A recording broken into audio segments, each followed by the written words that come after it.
This is Ruth Broder. I'm conducting an oral history interview with Samuel Frankel at his office in Troy on April 1st, 2004. Sam, do we have permission to use your words and thoughts in the future for educational and historical research and documentation? You certainly do. Good. Okay. Let's start at the beginning. All right. Where were you born? In New York City. You were? Okay. And your parents, where were they born? In Poland. In Poland. When did you come to Detroit? When I was 18 months old.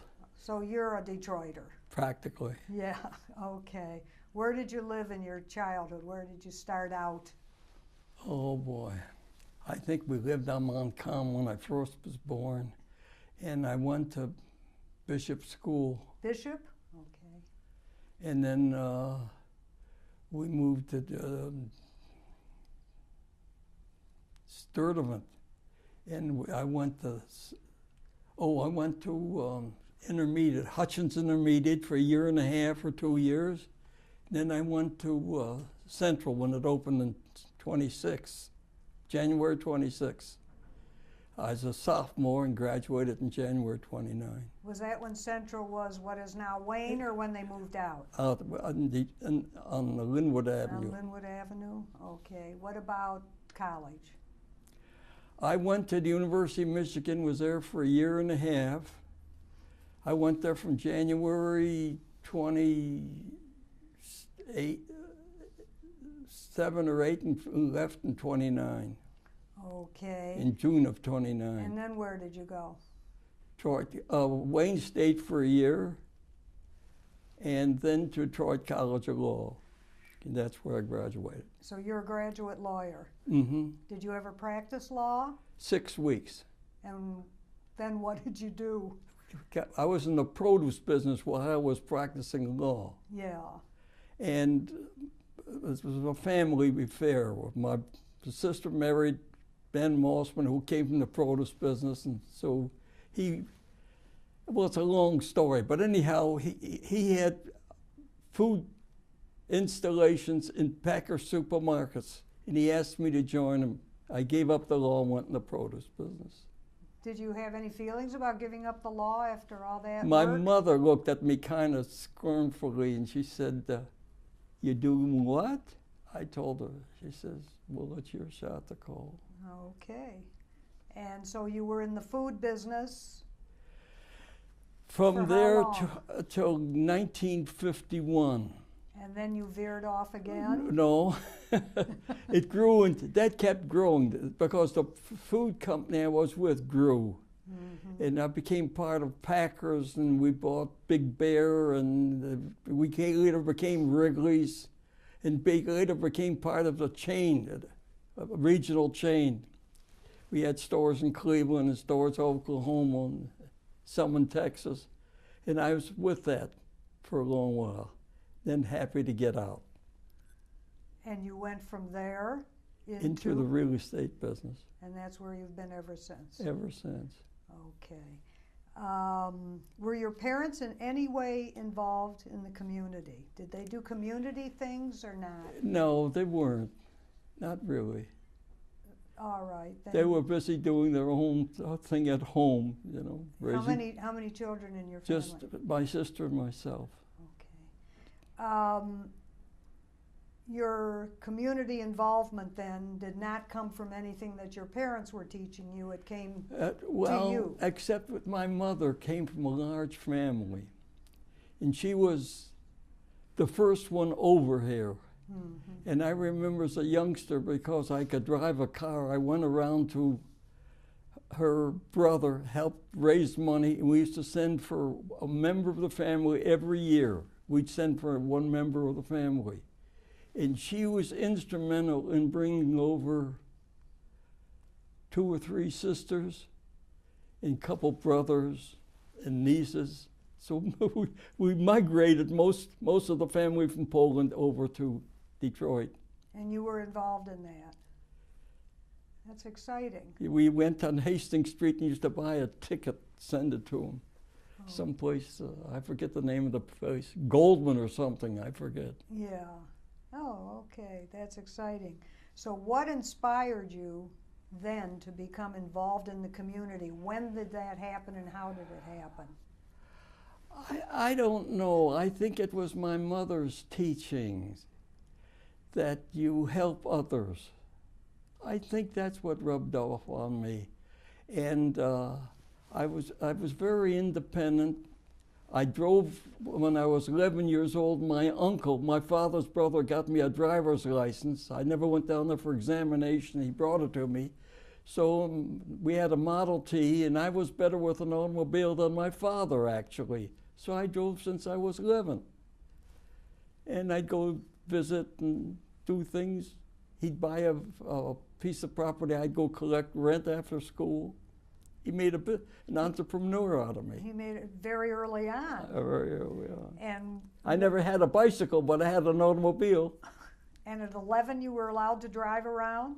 Drove a Model T. There were no age limits on when you could drive in those things? I don't know. Didn't matter. I think you had to be 16 to get a license. I think so. I'm not sure, because I never went there. But it worked. And then when I brought my grandmother over, I used to take her around to visit her son, drive her home and back. Okay. Independent spirit right from the beginning. Became a family man at a young age. Yes, indeed. So when did you start your community work? Did you start in the Jewish community first? Yes, yes. I don't know, it's in the produce business, I became friendly with Harry Becker, and they had an event in 1946, fundraiser, and I think it was at Harry's home. And some of the Jewish notables or fundraisers were there, principally Lou Barry and Joe Holtzman and others. And I think Sobolov was there. And they called slips. And I went with my brother-in-law, who was my partner, and they called our names, and I made a pledge. And I didn't know what I was doing, actually. How much did you pledge? Oh, it's ridiculous, $10,000. In 1946? In 46. And when I sat down, you had to stand and announce your pledge. When I sat down, Ben said to me, he says, "What did you do?" I said, "I'm not sure." So then a day or two later, I worried about where are we going to get the money to pay for this thing. I went over to the bank on Michigan and 19th Street and saw the manager and told him I needed $10,000, and we signed, and fortunately, he gave us a loan. We paid it back, and that's how we started. But I never made another one like that. Oh, yes, you did. No, not like that. Not the same year. No, never like that, because I didn't know what I was doing, really. I was carried away by the enthusiasm of that audience. Mm-hmm. Did you go to Israel early on, right after it became a state? In the 50s I went. You went that early? Yeah, and with Jean and I think another couple or someone else. We met someone in Paris and went on, or I forget the exact details. Did you ever go on any of those real early missions that some of the Detroiters went on? Early in the 50s, I think there were some missions. Yes, I went with a bunch. We had one every year. Mm-hmm. And I went 2 or 3 times. I met fellows like Maury Cohen, said Forbes on one of them one year. I think I've met, I was up with Irv Rose on one year. A number of fellows, I forget now, it's been a long time ago. Mm-hmm. Okay. When you started volunteering in the Jewish community, where were your interests? What did you do at first? I didn't select.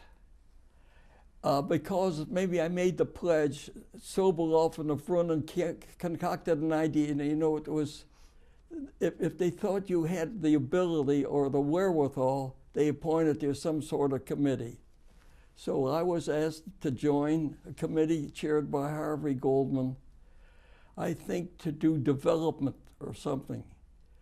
And I went to meetings, and it turned out that they were interested in building a Jewish community center because they had sold Woodward Avenue and didn't have one actually as a permanent residence. They did some part-time work at Dexter and Davison with the war veterans, and there was nothing else. So this committee sat around to figure out where they should be. If they had the funds, where would they do it and what would they look like? Well, after much deliberation, we came up with the idea of Curtis and Myers. That's a long story. I won't go into the detail. But we were trying to buy it, I think, a religious group, a Catholic group owned it, and they had an auction, and we were going to buy it.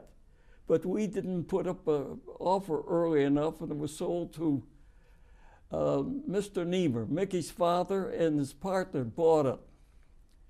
So there was another corner at 6 Mile and Myers that we're talking about a department store buying that, so we forgot about that. So we decided we still had to buy that, but to get that time, we had to get another thing going for center activity.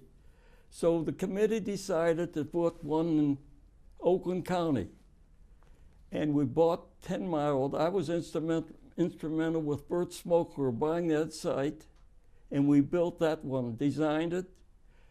Al Taubman and his father, Al took the contract, and his father supervised the construction. I think the building cost $200,000 when we bought it. You're talking about 10 Mile in Oak Park. Right. Right. Okay. And the funny thing is, we had some repercussions. When we decided to build that, the Jewish community around Huntington Woods said we were going to ghettoize the area.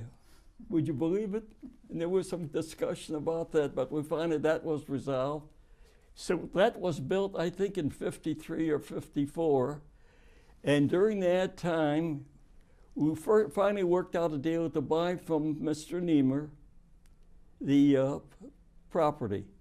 Now we were determined to get it, so I said, I'm going to go see Niemer. And I worked for Irwin Cohn at the time, and I learned, he kind of taught me a way around the world, you know, and he was a very good guy and a smart man. Anyhow, I said, I'm going down to see Niemer, and he was in Florida. So I flew down there and went over this. They had a place on the causeway. And I went in over there, and Mickey was there, and I said, I'd like to see your father. Well, he says he's napping. And there were some other friends of his who were playing cards. I said, how long will you think I have to wait? Well, I can't wake him. So I figured that was a lost cause. But we came back, and I told her what happened. We finally worked it out.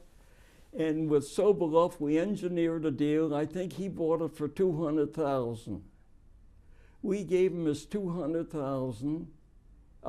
Federation did, and gave him a gift, an acknowledged gift for around $75,000 as his compensation profit in the deal, and that's how we acquired from that. And then that I felt was my obligation to come up with something. I said, we're going to build a center that's different.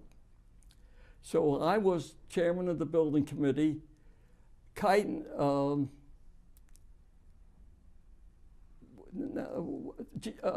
Jacob Kuyten, he's still living, I believe. Yes, he is.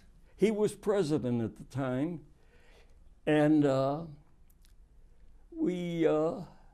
was chairman of the building committee, and I took 6 guys, 6 fellows that I felt were interested in the center: Irving Rose, Dick Sloan, I don't know, 3 or 4 others, made 2 groups. We each went to 3 cities to look at centers and come back and digest what they saw and recommend. And we came up with an idea how to build it, hired Paul Tills, the architect. You know Paul? Sure. Well, I know who he is. Yeah, he used to do theaters for Westman and Whisper and Westman. So I figured if we had because we decided we'd want to put an auditorium in this one. So we want someone who could handle acoustics well and do it well. It was fun doing this thing entirely. And Helen DeRoy came through with $500,000. I think it was $500,000 to make it possible to include the auditorium. This was the marvel of Northwest Detroit. But I remember we had to go to the Capital Needs Committee to justify a loan, a gift for that building of $100,000. And High Saffron sat on the committee and he said, what makes you think the place is in the right location? I said, well, we've had a demographer tell us that in 75, the center of Jewish population will be at 7 Mile and Schaefer. This was only in the 50s, 53 or 54. So we looked safe. The reason he asked that question, because he was connected with Charlotte Sedek, and they'd gone out and bought Northwestern. Already. And they had done a lot of research where the Jewish population was moving and what would be convenient, that sort of thing. It turned out that our location didn't live long. We opened in 59 and closed in 76 or 78. But I thought it was a great building. It was a lot of fun, and we involved a lot of new activities in the building. We had drama, we had the Weiners, Melba and Sid Weiner were involved. What's the architect's name? Who in his 90s still swims, and his wife, he's done work for us. He's also involved in art. He paints and draws. Short, I can't remember. You don't mean Louis Redstone? Who? Louis Redstone. Yeah. And so we had areas of activity. So our budget came a little heavier than we had planned. At that point already, I'm the president of the Federation, Veersmeer. So I said, we're short money, so they said, you got to go see someone at the Federation. I said, who do I see? Max Fisher. So I went to see Max. He was there on Myers and Puritan, I think, were his offices. I went up to see him. I told him the story. He was very patient, very kind. I said, we need some money. He said, how much? He asked how much. He said, I think $150,000. He looked, he says, I think you better cut back on some of your program. I thought to myself, well, that we could have done without visiting you.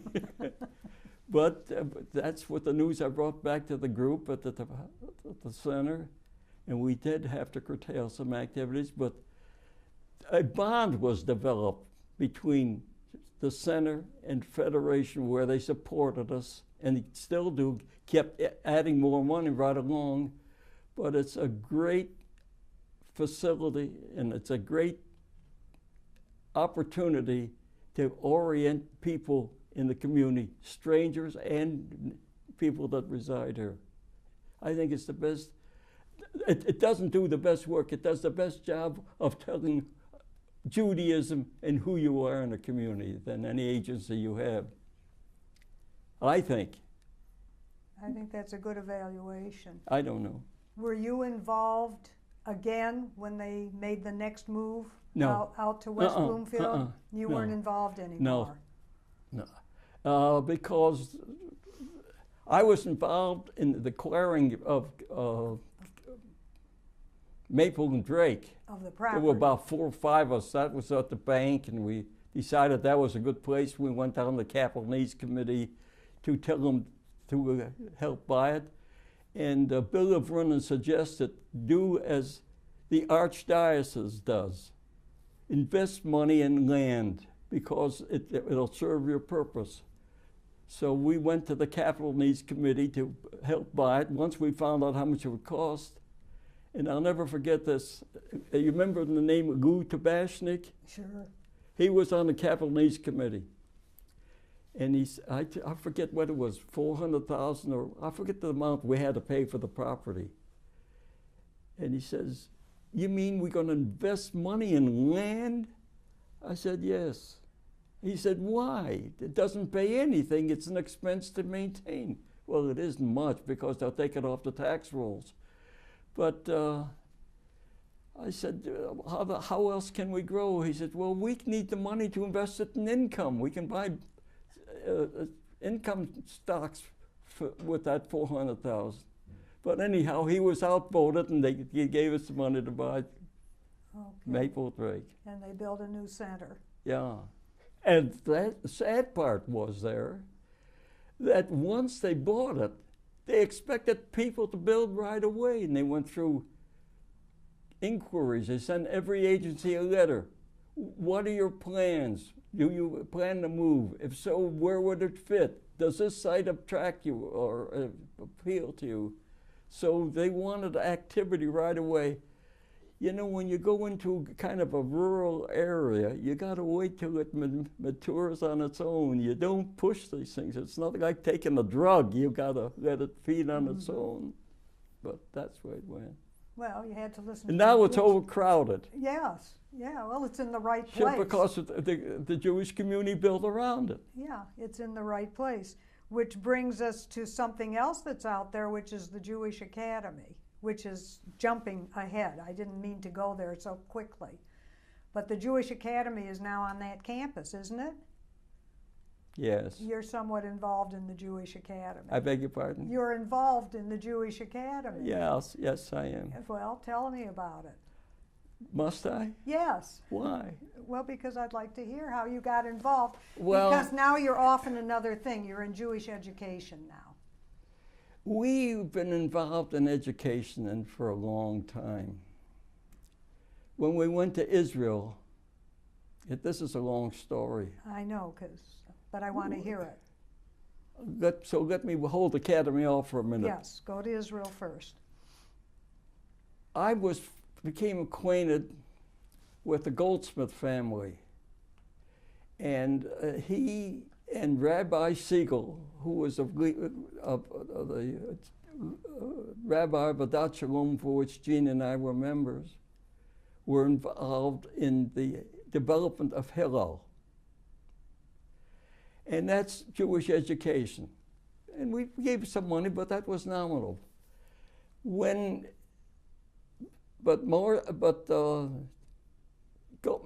Goldsmith came to me with his daughter, Barbara, when she made Aliyah in Israel.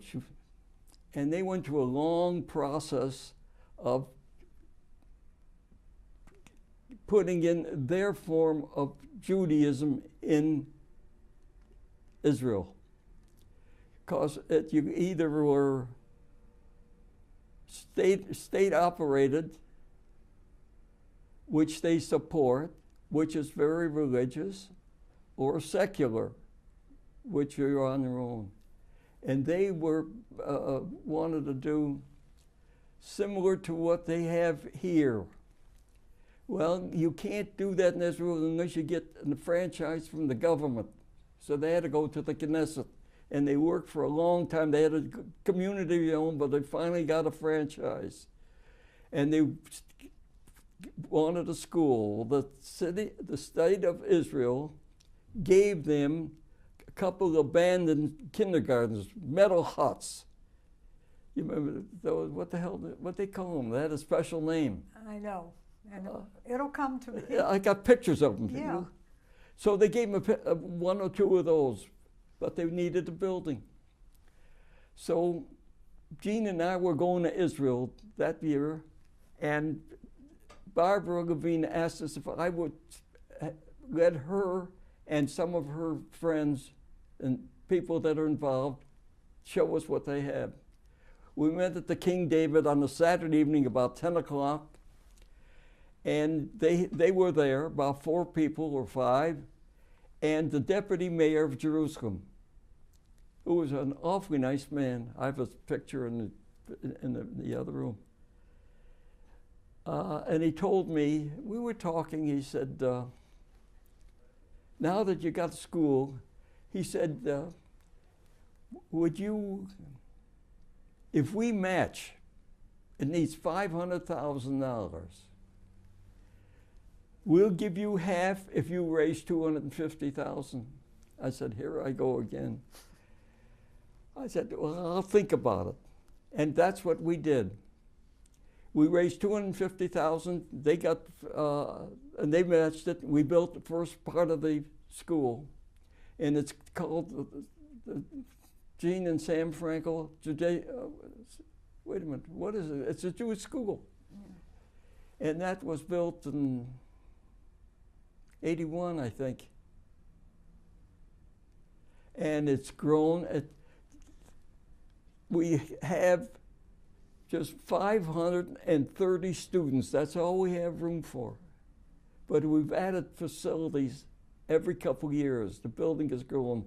My son Stanley goes there 2-3 times a year. Barbara Levin has been the principal all these years, and she's done about, it's called the Tali School, an offshoot of Mesorti.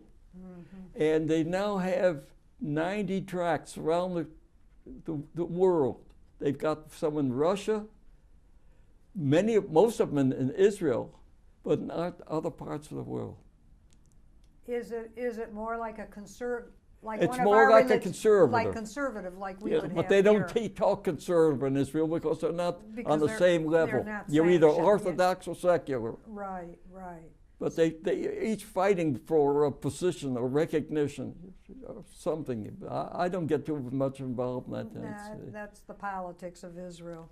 So how did that spiked your interest, I assume, in Jewish education? Yeah.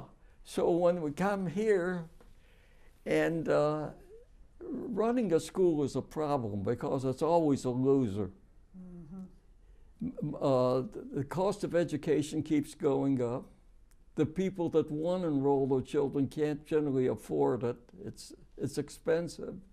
So you have to create endowments or subsidies.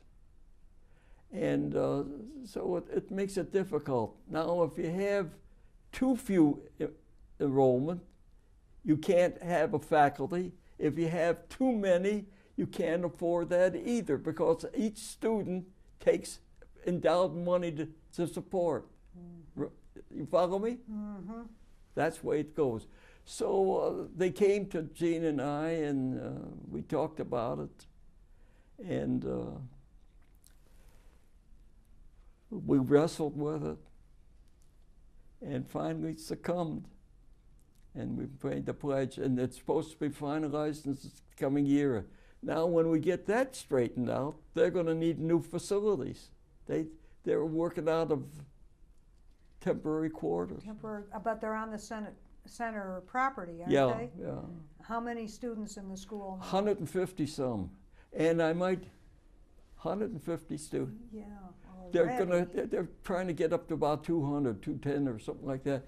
But the point is, if you've read the Jewish news, the graduating class of the academy turned out brilliant students, mm-hmm. high grade.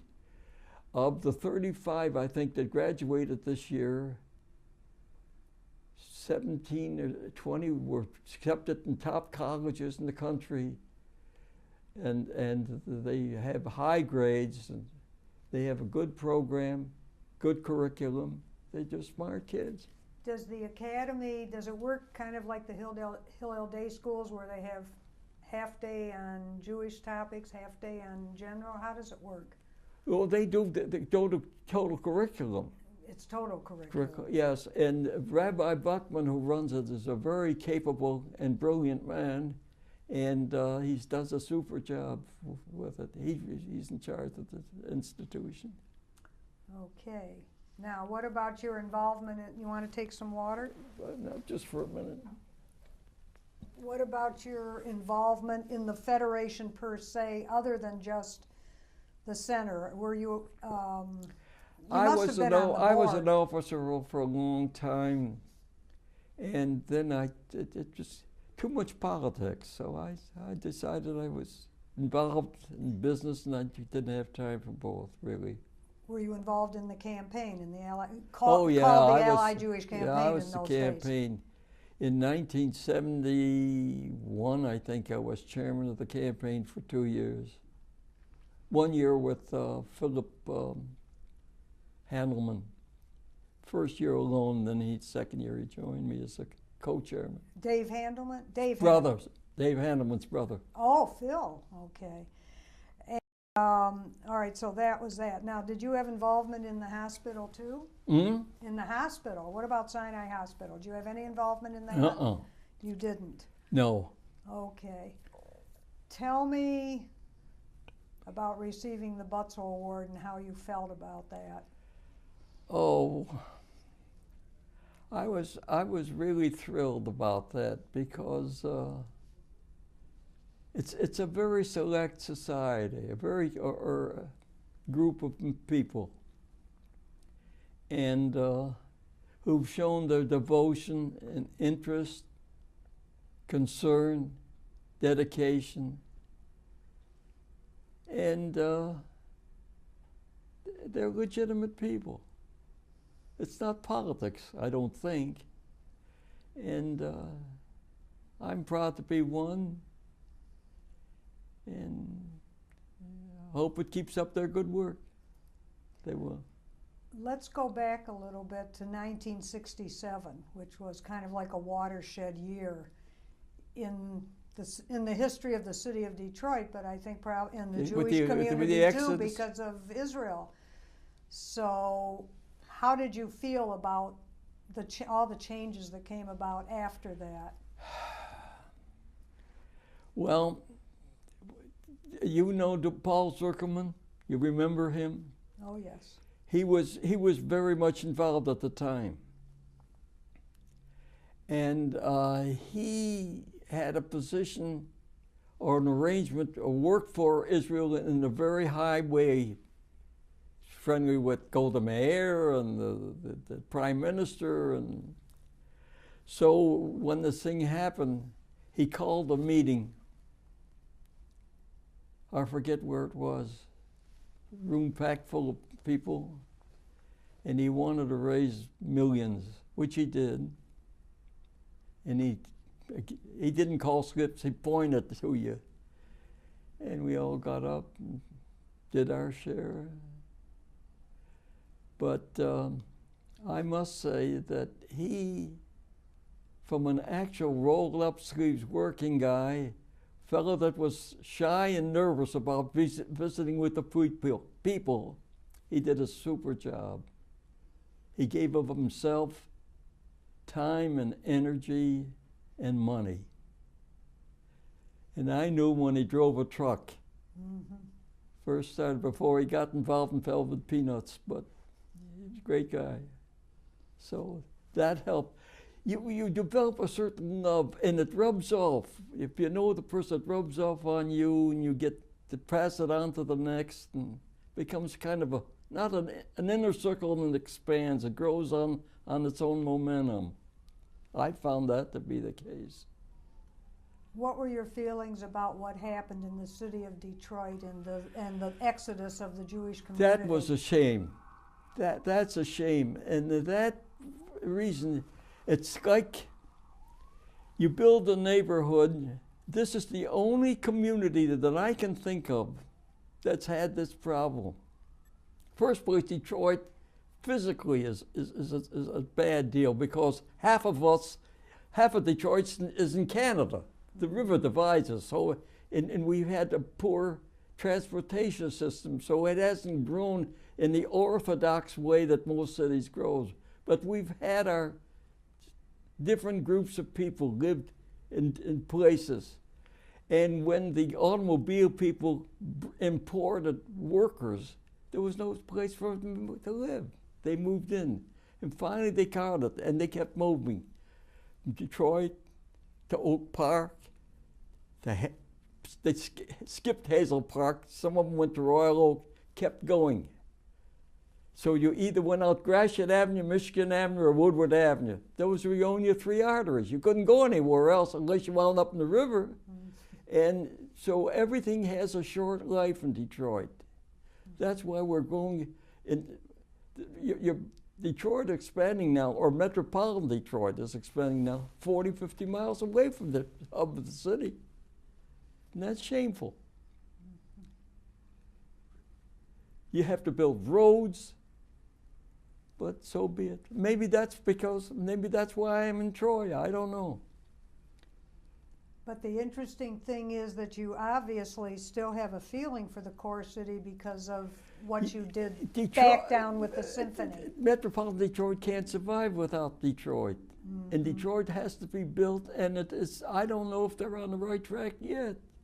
They do little things here and there, but if you drive through the city, it's a lot of blight. Mm-hmm. And that's either lack of leadership, interest. There's been money given to Detroit by federal grants. I don't think it was spent wisely. And the political climate wasn't conducive to growth. You know, we had a mayor here that didn't want whites in Detroit, and there was a lot of friction, and then you bought his friendship, and he became tolerant. It didn't work right. And you still, and I feel sorry for Kilpatrick. He can't go too far either. What brought you to supporting the new orchestra hall, Max M. Fisher Center? I mean, that, you know, has the symphony been a part of your life for a long time? Did you go to the new orchestra hall when you were a youngster? Or maybe not? No. I started probably at the music downtown. The music hall? Is that what it was called? Yeah, music hall on Madison Avenue. Yes. Yeah. And then to Masonic. Masonic. Yeah. And Masonic was a great institution. Yeah. Used to go there and see world events there. Right. Beautiful. And today that's abandoned. It's not because Masonic Temple is old and not modern. It's because the neighborhood around it is not attractive for people to drive. And that was one of the problems for the Orchestra Hall. Orchestra Hall had another problem. The Ford dealers, you know, Ford is the only native automobile company in Detroit. The rest of all immigrants. Mm-hmm. But Ford, Darwin was in Detroit was synonymous, and they built Ford Auditorium down there as a recognition of Ford motor, and they used that for the orchestra. They used the hall there. Well, that was equipped for bands and stuff, not for music. And they used it for many years, but the acoustics was poor. And then there was talk about finding another place. And at one time, Strove family was going to build one out on the east side, but I guess the cost was too high and they couldn't do the mechanics the way we wanted. So I was on a board with a president of, who's also a board member of the Symphony Orchestra. And we were talking, I said, you know, you're gonna have to leave there one of these days. Why don't you come up to Orchestra Hall? In the meantime, I'd been working on Orchestra Hall as a savings situation. A fellow by the name of, his name will come to me. The bassoonist at the, Paul Ganson. Mm-hmm. Paul Ganson introduced me to that one night. He and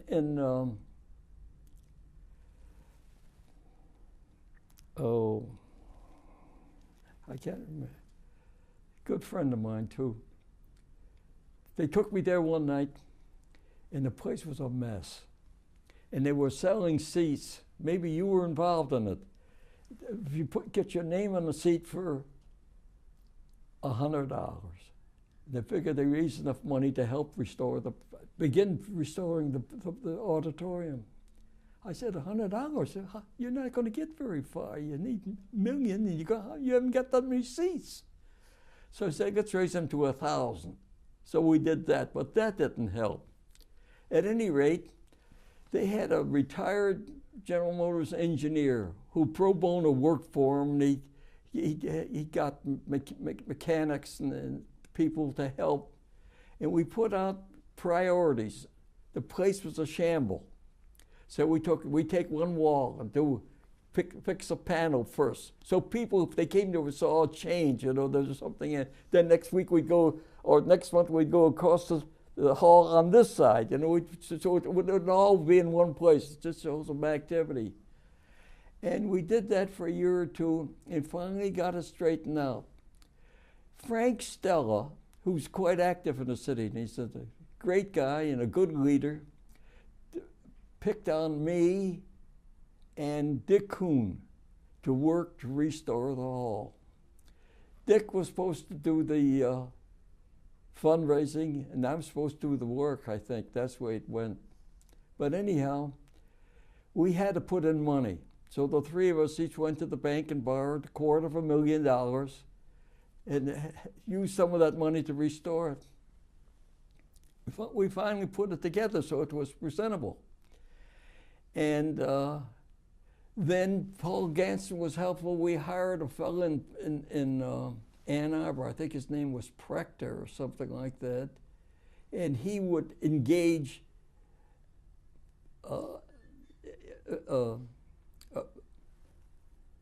events.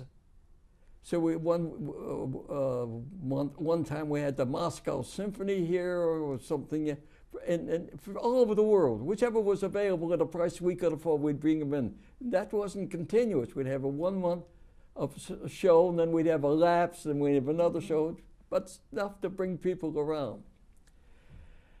So the place was beginning to get some life in it, The musty air was removed, and it had life in there then. That's when I talked to Mac was his name, who was president. He was president of Detroit Edison and president of the Symphony. And I said, if you got to move, why don't you consider coming back to Orchestra Hall? And at that point, to do that, everything happened. Steve Miller from Chrysler, who I knew was a great guy, got involved, and Deborah Border came from Minneapolis down there, and she worked for a couple of years, smart and very capable, and the thing began coming together. And then I think she was instrumental in getting Naomi Yarvey to be our concertmaster.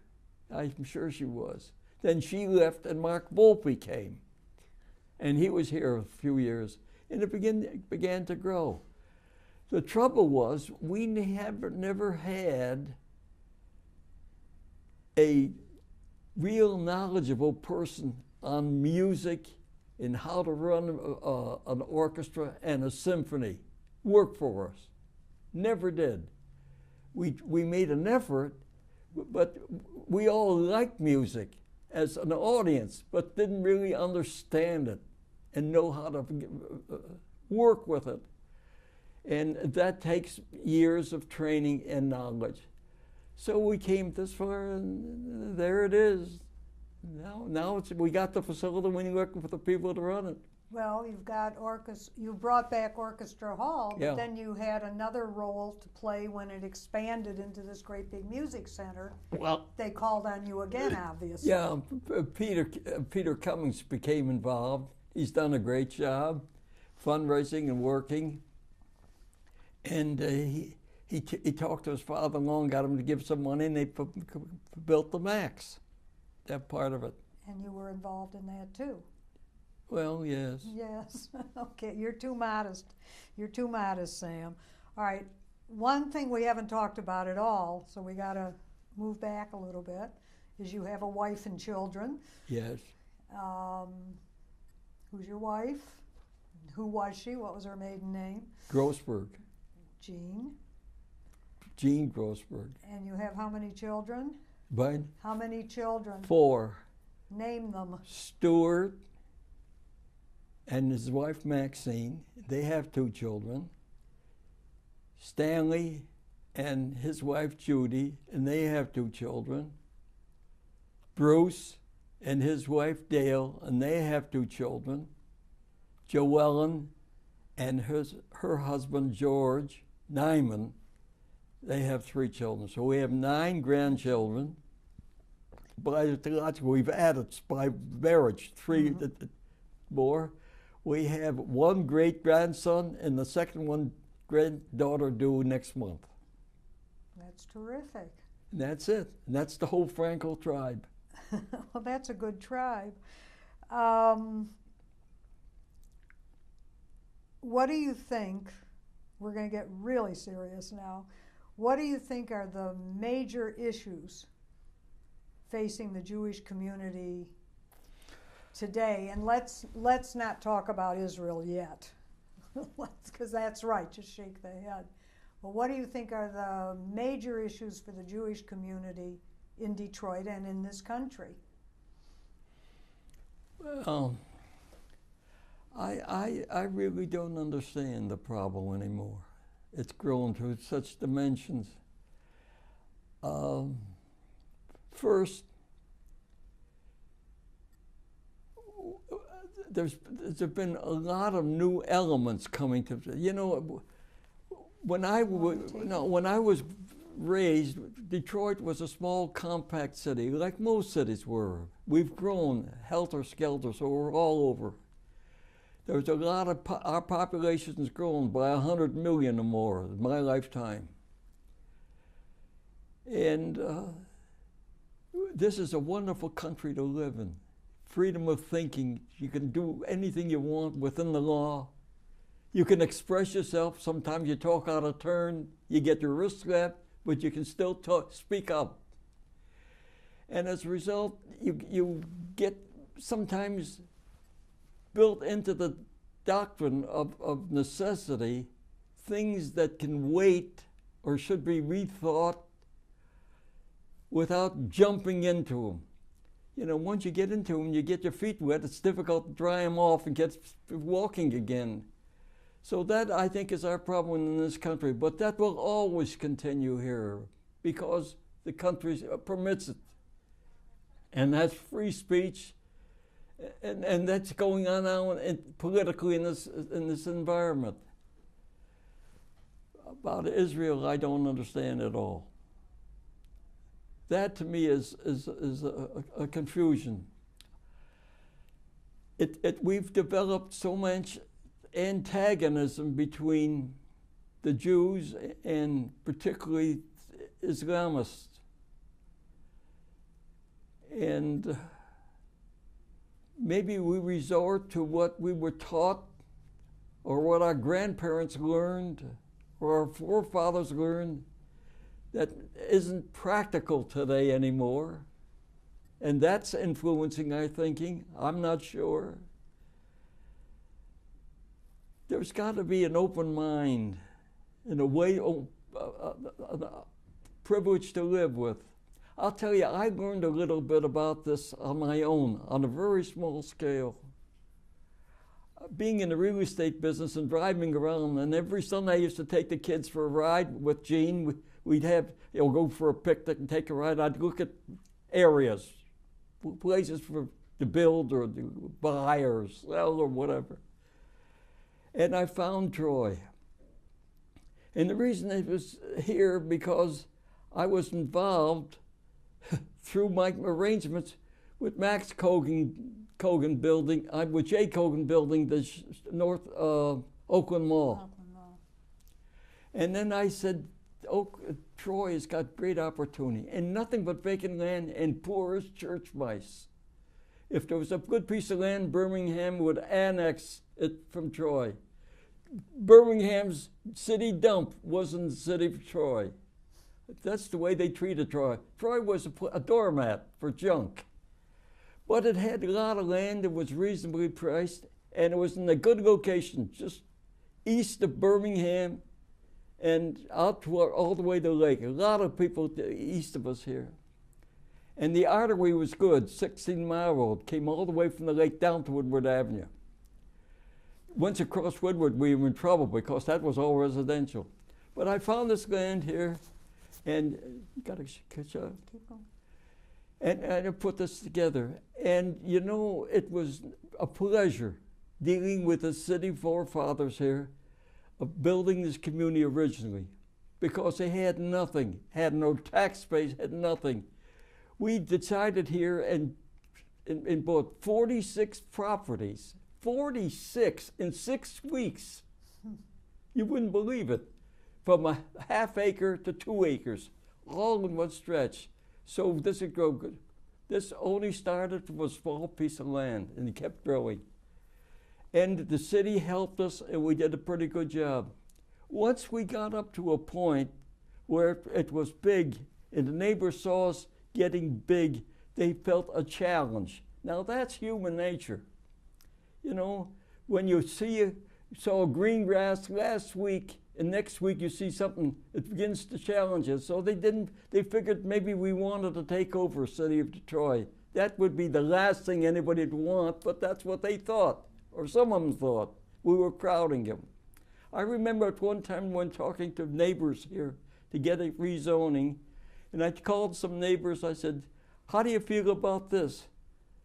Well, we don't care. I said, what do you mean you don't care? You live in Troy.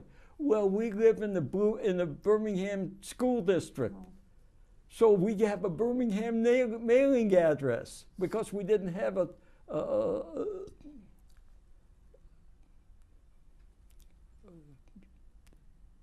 we didn't have a man in charge. Anyhow, now when we came to build here across the street and all those things, I couldn't do anything because they figured I was trying to take over the city. Now that would be the last thing any man with brains would want to do. What do you want to take over a city for? They got their own problems. Just try to live with them and help them, or let them help you. Finally, after a period of time, it worked. And fortunately, we've been very fortunate. We built this thing across the street and here, and it's one of the finest in the country. And I think it's got a pretty long life yet. And we spend a lot of time and money watching it, and I'm as happy as a boy. That's why I take whatever that generates, I want to plant seeds in other places. And my priority is, our priority, I shouldn't say mine, Gene and mine, is education and health, period. Oh, we'll help other things, but that's our prime thing. You want to change name? Do you want to go on a little bit? Where do you want to go to? Well, Let me stop this. the one, yeah, yes.